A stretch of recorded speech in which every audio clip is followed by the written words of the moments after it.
In the heart of Africa, amidst a backdrop of idyllic landscapes, a darkness descended that many only caught a glimpse of through the lens of a film called Hotel Rwanda.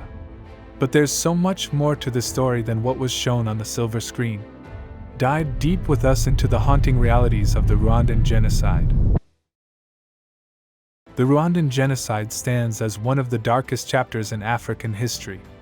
This tragic event, resulting in the death of an estimated 600,000 to 1 million people, cannot be simplistically attributed to hostilities between two ethnic groups, as has been often portrayed in a manner that unfairly stereotypes African conflicts. While it's true that many wielded machetes against Tutsis and moderate Hutus, the roots of this violence trace back to the influences of colonial and post-colonial manipulation, largely propagated by Western powers. Delving deeper, it becomes evident that the distortion of a nation's history played a pivotal role in leading to this unthinkable atrocity. Originally, the Banyarwanda were a unified people hailing from the north. They spoke a single language, Kinyarwanda, and worshipped one deity, Imana.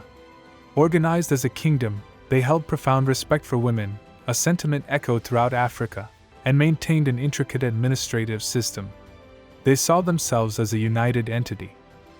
Historically, the distinctions between Hutu and Tutsi were based on socioeconomic markers rather than ethnicity.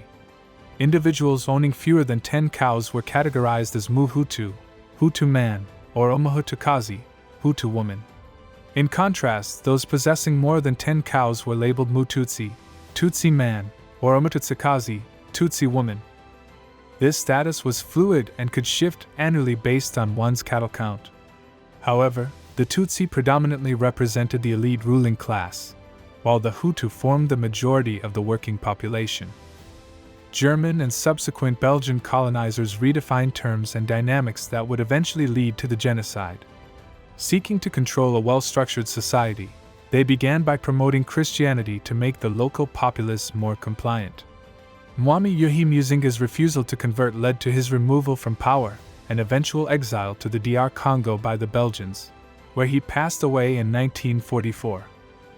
The Europeans initiated campaigns to rigidly define and measure the physical attributes of the local people, aiming to categorize them based on these superficial traits.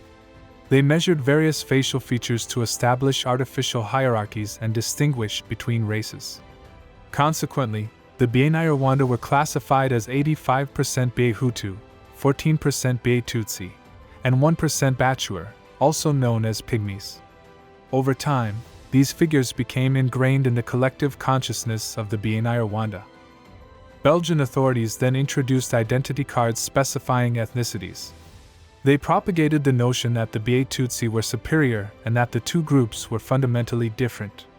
Highlighting the Tutsi's supposed refined features, they were described as belonging to a noble race.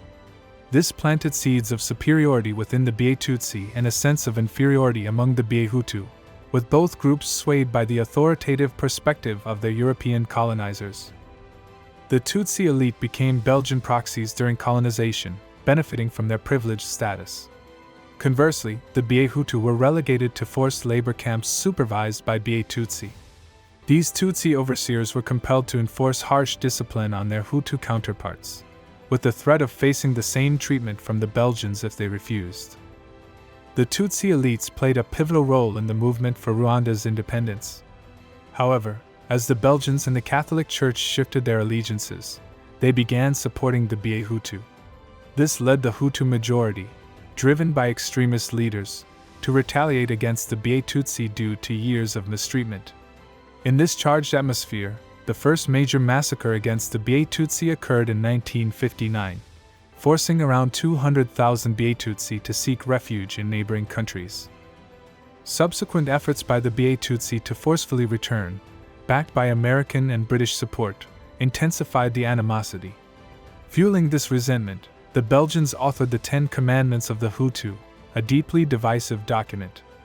Additionally, the French provided tangible support to the Hutu-led government against the Tutsi.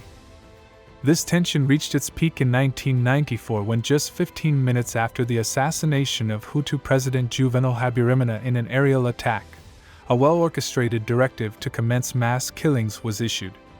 Armed with machetes, Hutu extremists unleashed a reign of terror upon Rwanda. In a span of just 13 weeks, approximately 75% of the Tutsi population was decimated.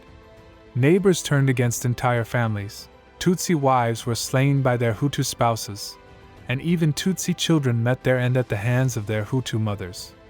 Between 600,000 to 1 million lives were lost in Rwanda in those 3 months, and another 200,000 to 300,000 were killed in neighboring Burundi, where the Hutu/Tutsi division was similarly upheld. When the Tutsi-led government assumed power in Rwanda post-genocide, they retaliated against the Hutu, particularly those who had fled to the eastern regions of the DR Congo, inflicting horrific violence. In this chaos, the Rwanda, lost in identity and rage, committed unspeakable acts. Such events have culminated in a seemingly endless cycle of hatred. The tragic irony? Over 1 million lives were lost, all rooted in a historical distinction based on cattle ownership. Let this tragedy be a wake-up call for all Africans. We must take charge of our own narratives and not let others dictate our history.